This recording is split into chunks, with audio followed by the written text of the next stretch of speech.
Nzenga pane muti ya mai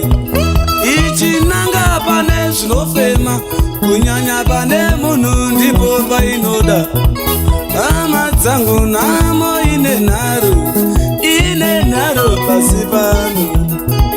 ine nharo namo ine nharo ine nharo namo ine nharo ine nharo namo ine nharo ine nharo namo ine nharo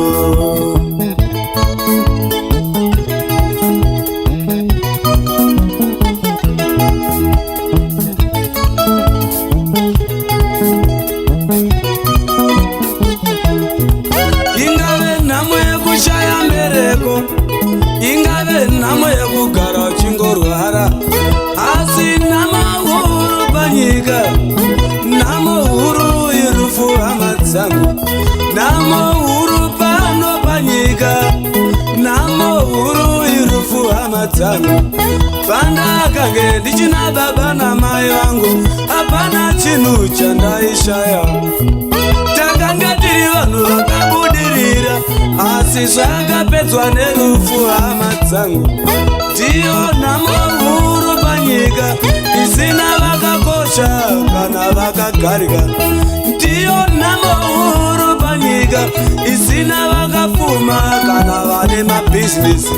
ine nharo namo ine nharo ine nharo namo ine nharo ine nharo namo ine nharo ine nharo namo ine nharo